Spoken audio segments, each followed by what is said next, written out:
सध्या राज्यातील हवामानात बदल होण्यास सुरुवात झाली आहे आणि 1 जून पासून सुरू होणाऱ्या आठवड्यात हवामानात अजून बदल होईल।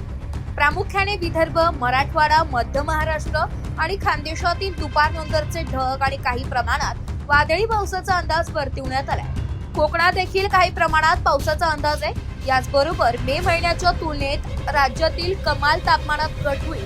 मात्र विदर्भातील काही भागांमध्ये प्रामुख्याने पूर्व विदर्भ कमाल तापमान 40 अंशाच्या वर कायम राहील। आगामी वादळी पावसाचा मान्सूनशी काही संबंध नाही, कारण मान्सून अद्याप केरळात पोहोचलेला नाही। सध्याच्या स्थितीनुसार राज्यातील बहुतांश भागांमध्ये किमान 10 जून पर्यंत मान्सूनच्या आगमनाची शक्यता नाही। कृषी आणि आपत्ती व्यवस्थापन विभागाकडून शेतकऱ्यांना आणि लोकांना आवाहन करण्यात येते की संभाव्य हवामान बदल लक्षात घेऊन योग्य ती प्रतिबंधात्मक उपाययोजना करावी।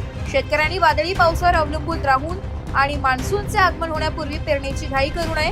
विजेच्या कडक कडाटाच्या वेळी नागरिकांनी या शेतकऱ्यांनी स्वतःची तसेच पाळीव जनावरांची सुरक्षितता सुनिश्चित करावी। अशा वेळी झाडाखाली, टीन शेडखाली तसेच विद्युत ट्रान्सफॉर्मर, वीज खांब आणि विद्युत वाहिन्यांच्या जवळ उभे राहणे टाळावे। ब्युरो रिपोर्ट, नाशिक लोकशाही न्यूज, नाशिक।